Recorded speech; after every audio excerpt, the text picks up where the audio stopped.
Fiat Strada Range. Cabine dupla, câmbio automático do tipo CVT, um monte de equipamentos, um verdadeiro X-tudo. Um veículo que à primeira vista não parece fazer muito sentido, mas se tem uma coisa que a Fiat conhece muito bem é o mercado de picapes e a maior prova disso é a Toro, uma ideia muito inusitada que alguns acharam estranha no começo e acabou arrebentando com o mercado. Outra prova está bem aqui na nossa frente, a própria Strada, que é nada menos, literalmente, o veículo mais vendido de 2021. De todos, mais do que a HB20, mais do que o Onix. A gente está falando de um veículo que vendeu 109 mil unidades, então é verdade que a crise de semicondutores bagunçou um pouco as coisas, mas esse cara aqui com certeza estaria no pódio, mesmo se não fosse essa circunstância. O jeito mais fácil de você entender o que a Fiat quer com a Strada Range é imaginar ela como uma espécie de tourinho. É para um cliente similar ao da Toro, mas que quer algo mais compacto, tanto nas dimensões físicas quanto no bolso. Então é para alguém que tem a necessidade de levar de 3 a 4 pessoas dentro da cabine, ou seja, como uma espécie de sedã compacto, mas que é a conveniência de uma caçamba para transportar objetos sujos, grandes ou pesados e ainda com a capacidade de você enfrentar um terreno acidentado. Um off-road, claro, leve, um chão de piso batido, nada que vai envolver a necessidade de um 4x4, porque a gente está falando de veículo de tração dianteira. E isso inclui também, evidentemente, a capacidade de encarar a buraqueira das nossas cidades. Então hoje no Autoline a gente vai conhecer todos os detalhes técnicos da Strada Range. A gente vai comparar ela com a Toro em dimensões, vamos ver todos os equipamentos, vamos dirigir ela na cidade, na estrada, toda a parte técnica de motor, plataforma, enfim, todas essas qualidades e limitações. Vamos nessa?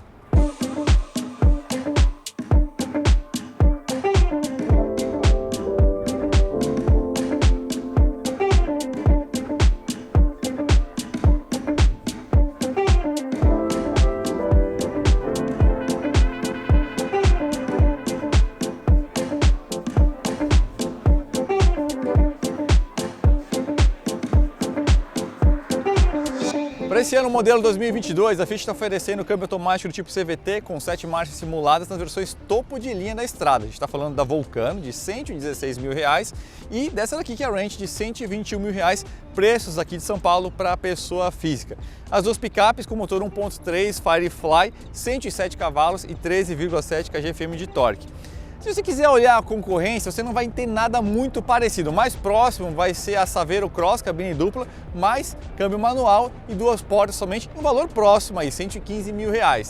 Agora, se você quer uma dica e valor próximo, R$ 17 mil a mais, tudo bem, é um degrau considerável, mas com R$ 17 mil a mais em relação a essa daqui, você leva a Toro Endurance, que tem um motor 1.3 turbo, 185 cavalos e um veículo muito maior e muito mais espaçoso também. Sempre é bom lembrar, você consegue financiar tanto a Strada quanto qualquer outro veículo novo ou seminovo com até 5 anos de uso com muita facilidade pelo Bradesco Financiamentos, pelo autoline.com.br. Só clicar em simular financiamento lá no topo do site, alguns dados bem básicos de parcelas que você quer e você já recebe a melhor proposta, o que inclui a possibilidade do financiamento turbinado, que oferece uma série de possibilidades de custos adicionais, desde despachante, martelinho de ouro, ou mesmo a inclusão de uma série de equipamentos, o que pode ser muito interessante, inclusive para um veículo seminovo. Vale a pena você conferir. E enquanto você está lá no site do Autoline, vale você conferir opções de seminovos pelo mesmo valor aqui dessa estrada. Tem muita opção de picape interessante para você. Deixei o link dessa busca de picapes seminovas aí em destaque nos comentários. A Strada Range utiliza a mesma receita da Toro Range, ou seja, um visual mais off-road, um monte de equipamentos Mopar e sendo a topo de linha também mais equipamentos de série.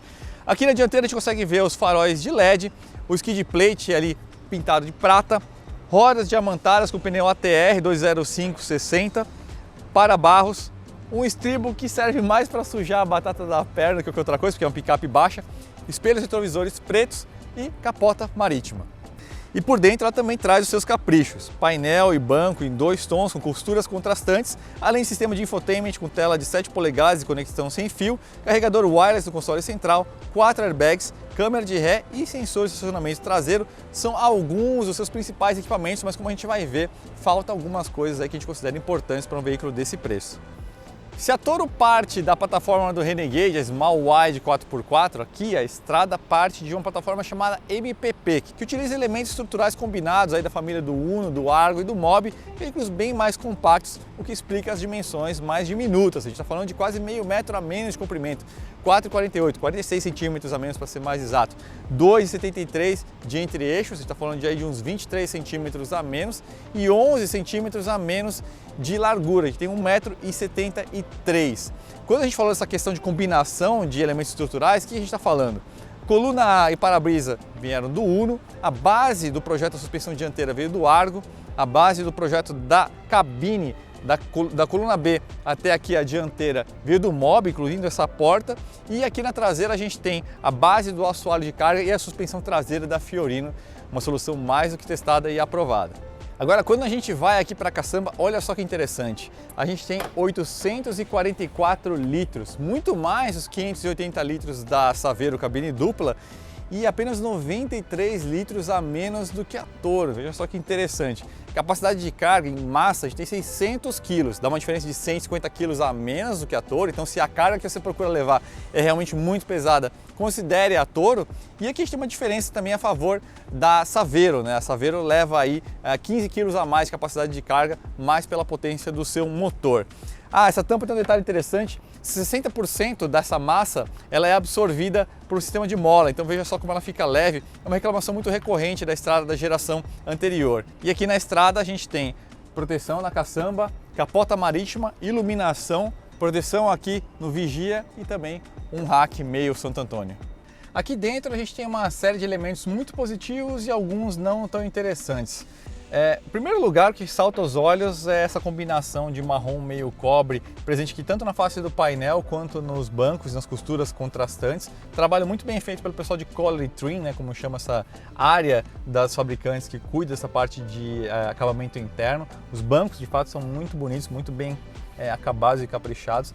E tudo isso ajuda a dar essa percepção de qualidade. O volante também está uma bela peça, né, revestido em couro, com esse elemento aqui em black piano.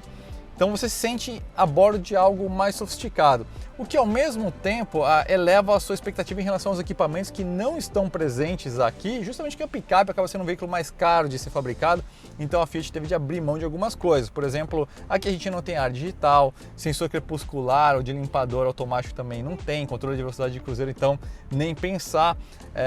O controle do ar mesmo acaba sendo um pouquinho mais barulhento no sistema de ventilação, justamente porque parte aí da base do Mobi, um veículo bem mais simples. Aqui o ajuste a gente tem só de altura, não tem de profundidade, mas os bancos têm ajuste de altura. Apesar disso, de forma geral, a ergonomia achei bem bacana aqui. Eu estou muito bem encaixado dentro da estrada. O sistema de infotainment, apesar da tela diminuta, né, 7 polegadas, tem uma ótima velocidade de hardware, conexão sem fio, Android Auto e Apple CarPlay. A gente tem um carregador por indução aqui presente no console. Então a gente tem também as aletas para trocas manuais aqui dos pedal shifters e a câmera de ré, que acaba sendo muito importante, não é só uma conveniência, né? Picape tem uma caçamba mais elevada, é muito importante você contar com uma câmera de ré, especialmente na cidade. Então tem pontos altos e baixos, mas de forma geral a sensação é de você estar em algo muito bacana. Agora vamos dar uma olhadinha no espaço traseiro. A porta traseira abre bastante e isso facilita muito a vida, mas vamos lá, né, gente? A gente está falando de uma cabine modesta, afinal é uma picape compacta que valoriza principalmente a parte de caçamba, como a gente viu. Então, espaço para o joelho tem 1,82 m, banco dianteiro ajustado para mim, tá razoável, né? O meu joelho fica aqui encostado no banco dianteiro, tem um bom espaço para os pés. O que acontece aqui, na verdade, é que a minha cabeça fica um pouco próxima aqui do teto e note como a minha coxa fica quase toda desencostada aqui do assento. Outra coisa que vale a pena você notar é que o ângulo do encosto, justamente para oferecer mais espaço para a caçamba, fica bem ereto, né? Então você consegue fazer uma viagem aqui com certa tranquilidade, né? Mas recomendo que seja no máximo para 4 ocupantes, né? Não é um veículo muito largo, então 3 adultos aqui com o meu tamanho aqui já ia ficar um pouquinho apertado. Mas está de bom tamanho para a proposta, especialmente considerando o volume de caçamba que a gente tem.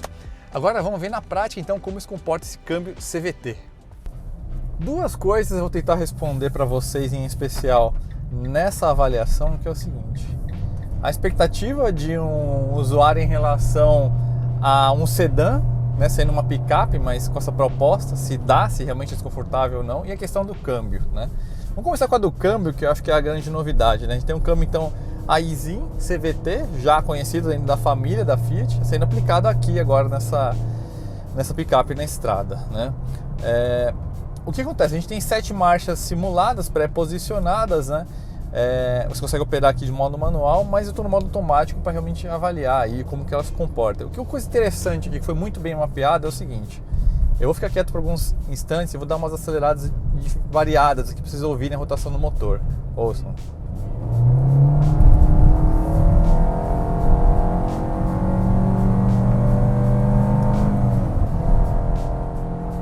Vocês viram que ele trocou de marcha só ali no final, né? Então a gente tem aqui as marchas pré-posicionadas, mas o CVT, as polias do CVT vão se ajustar para conseguir te entregar um melhor torque de acordo com essa situação. Então, de acordo com a demanda, no caso está uma subida, uma situação de muita exigência, né? Então, embora essas marchas estejam pré-posicionadas, ele vai trabalhar com uma certa flutuação ali dentro do CVT, ou seja, vai ter um certo comportamento de CVT no sentido de você ter um comportamento meio de elástico, assim, né? De você ter uma rotação do motor subindo em uma razão diferente, para você ter uma entrega mais eficaz de torque. Então, no fim das contas, foi um trabalho muito bem feito aqui de mapa, justamente para você ter uma entrega eficaz de torque. Então você tem aí uma disposição, porque a gente não tem aqui muita potência nem muito torque. A gente tem 107 cavalos e 13,7 kgfm de torque. Então esse trabalho foi muito necessário para você conseguir deixar o veículo mais esperto. E realmente eles conseguiram. Então, por exemplo, saindo da mobilidade aqui, eu vou parar aqui no canto e fazer uma saidinha um pouquinho mais forte. Vocês vão ver que a saída dele realmente é ligeira, ó.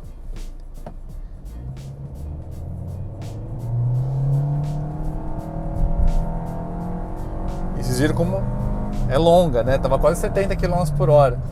Então, assim, deixa o veículo bem esperto. É lógico que não é um comportamento esportivo que você deve esperar, né? Mas tá de boa medida, ó. De saída de lombada, você acelera, ele responde com agilidade. E notem também a intrusão de ruído, né? Que é um outro ponto aí a se considerar. Lembrando que isso aqui parte de uma plataforma de vários carros compactos, então a questão de ruído é algo que se deve esperar.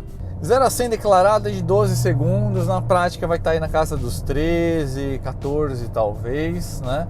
Tem um recurso interessante aqui que é o botão Sport, que você vai utilizar em que situações? Quando você tem mais gente, quando você está numa subida de serra, você está com uma carga, ele vai deixar o mapa do acelerador mais esperto do pedal, né? Mais sensível, mas o principal, o mapa do CVT muda bastante, então ele vai deixar o motor mais cheio, né? Ele vai operar aí para realmente deixar ele mais acordado, então aí você ressalta ainda mais essa questão dele ficar mais espertinho, né? Então eu vou sair dessa lombada pisando um pouquinho mais forte para vocês entenderem aí como que mudou agora a resposta, né? Então vamos lá. Viu? Ele já levou para perto de 5.000 a rotação logo de saída, né? E note que ele até demora para deixar cair a rotação. Então é um recurso que você pode utilizar aí a seu favor. De forma geral, eu esperava menos até do CVT aqui na estrada, mas tá funcionando de forma muito harmônica aqui, realmente. A única coisa que talvez te incomode um pouquinho é essa questão de intrusão de ruído, né?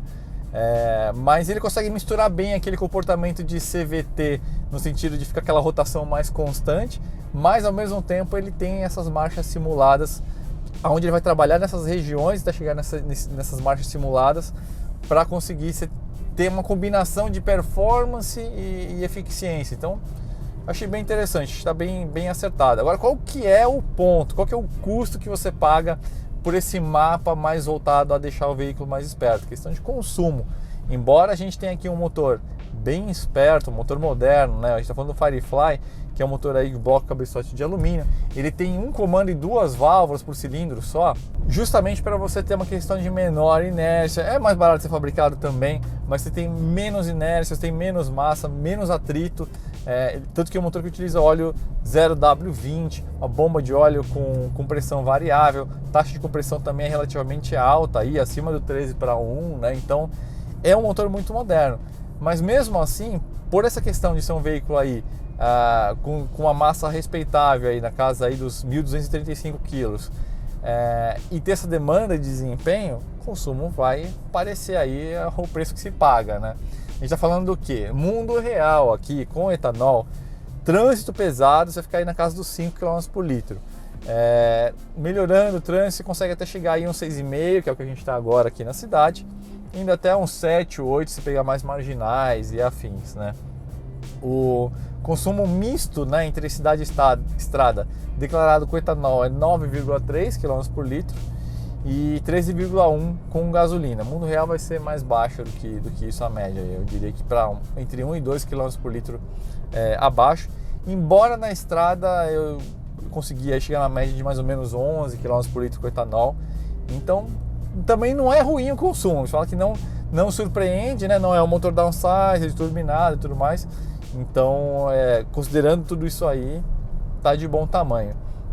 Agora entrando nessa questão de conforto, né? Para quem tem um sedã, quem está acostumado com um carro, putz, será que uma picape, gosto da ideia de ter uma caçamba, mas será que vai ser desconfortável? Acho que essa é a grande parte positiva aqui do projeto da Estrada. A Fiat tradicionalmente já tem um acerto de suspensão muito confortável, já muito bem dimensionado para a questão de buraqueira nas cidades, né? Mas veículos utilitários e especialmente os que carregam carga, inerentemente tem essa questão do eixo traseiro ter mais carga e aí ter aquela expectativa de ser algo que vai ficar batendo mais, né? Vai ficar mais confortável. E aqui eles chegaram num balanço muito bom que a gente já tinha visto na Toro, né? E aqui novamente é um aspecto muito positivo. Você tem um comportamento aqui que vai lembrar algo entre um hatch e um sedã. Dependendo do hatch que a gente está falando, você vai esperar até um eixo traseiro um pouquinho mais, que vai martelar um pouquinho mais aqui. Achei muito boa. Ajuda o entre-eixos longo também, né? Quanto mais comprida a distância entre o eixo dianteiro e o traseiro, melhor a suspensão consegue trabalhar, né? Quem lembra do Uninho, os carros curtinhos assim, ele tende a cabritar, né? Saltar muito. Então ajuda também o entre-eixo mais comprido. Vou pegar essa rua aqui bem acidentada e vou andar de uma forma meio desleixada aqui, mantendo próximo aos 40. Veja. É uma rua muito esburacada, eu passava uma lombada aqui, ignorando. E de fato o conforto a bordo é muito bom mesmo. Olha, pegando aqui buracos e a complacência, a forma como a suspensão copia, muito ajudada pelo perfil 60 também dos pneus, né? Mas isso é algo bem interessante. Isso é algo... Se você está acostumado com um carro, você não vai ter aquela estranheza de picape com chassi. Aqui, lembrando, é uma picape monobloco, né? Então é o mesmo tipo de, vamos dizer assim, de tecnologia de manufatura utilizada em carros com reforços estruturais adicionais, como a gente falou, né? O assoalho traseiro e a suspensão traseira são todas da Fiorino, mas é completamente diferente de uma picape chassi, que é mais robusta, mas tem essa característica de saltar mais, de absorver menos, de copiar pior o piso, né? Então aqui a gente tem características muito positivas do que você precisa em termos de utilitário, mas em termos de conforto de rodagem vai estar bem próximo de um sedã. Inclusive em termos dinâmicos, né? Como a gente viu ali naquelas primeiras curvas na avaliação, o comportamento dinâmico muito bom, mesmo considerando a altura dele. É lógico que um sedã vai ser melhor, até pela questão do pneu, que a gente tem um pneu ATR, mas você não vai ter aquela experiência a bordo de utilitário, né? Aquela coisa que balança muito, que canta pneu com qualquer coisa. Então, é lógico que cada um vai ter a sua opinião, faça o test drive aí, mas a experiência a bordo aqui é muito, mas muito mais próxima de um sedã ou de uma perua do que de uma picape. Então, eu acho que nesse sentido, eu acho que você vai estar bem servido, né? Se você tem esse receio de ele não te atender por ser uma picape. Em termos de conforto, o ponto aqui talvez seja essa questão de intrusão de ruído do motor, né? Parte dessa plataforma aí que combina elementos de Uno, de Argo, enfim. O Pulse vai ter um refinamento muito maior nesse sentido, né? Mas é engraçado que em termos de isolamento externo, eu achei bem satisfatório, ou seja, o que vai incomodar, causar mais desconforto é realmente a reverberação do som do motor passando para a cabine, né? E a questão do ruído do tanque de combustível quando ele está mais cheio. Aqui, novamente, da mesma forma que a gente viu na avaliação do Pulse, a gente tem essa limitação aí, um quebra-ondas que poderia fazer um serviço melhor para evitar esse barulho do combustível batendo de lá para cá, né? Freios, aqui a gente tem tambores atrás, mas de forma geral, achei que está bem dimensionado, considerando, lógico, eu sozinho aqui, mas considerando que esse aqui é um veículo que pode carregar até 600 kg, mais os ocupantes, talvez um sistema de disco fosse bem-vindo. E aí entra a questão, pessoal, que é o seguinte: se a gente pensar na estrada ideal, topo de linha, considerando principalmente a questão do valor dela, né? A gente está falando de um veículo de 121 mil reais, e eu acho que é bastante evidente que o motor ideal para esse veículo seria o motor do Pulse, que é também da mesma família, mas é um motor turbo, né? Que vai ter aí mais de 20 kgfm de torque contra esses 13,7. E esse torque, sem dúvida nenhuma, faria uma enorme diferença, especialmente com ocupantes, com carga, né? Então seria um veículo que deslancharia muito mais retomadas, né? Aqui a gente tem um veículo competente, que faz um bom serviço, mas é evidente, a gente tem uma limitação aqui, um motor 1.3 para um veículo de mais de 1.200 kg, né? Só que eu acho que ficaria tão bom essa picape aqui com esse motor 1.0 turbo, que aí causaria um problema para Toro de entrada também, né? Que ia ficar um veículo realmente muito esperto, né? E a Toro usa a versão turbinada 1.3, né? De 185 cavalos. Mas tirando essa questão, né, até pelo valor, né, que a gente falou na introdução, 17 mil reais separa só da Toro Endurance dessa estrada Range, né? Então você pode ficar até meio que na dúvida, né? Mas realmente aquele motor ia fazer um veículo sensacional. Mas aqui temos algo realmente muito competente. E mais do que isso, né, gente, já caminhando aqui para a conclusão, ele realmente consegue atribuir, combinar esses dois atributos, né? As características que você espera, precisa de um sedã compacto. É verdade, sem alguns equipamentos que fazem falta, né? Sensor de chuva, crepuscular. Você pode pensar, talvez seja um pouco de frescura essa questão da chave, né? Mas, puxa, um ar digital, um controle de velocidade de cruzeiro. Não todos esses itens de uma vez, mas talvez alguns deles você vá sentir falta. Mas é aquilo que a gente falou lá no começo do vídeo.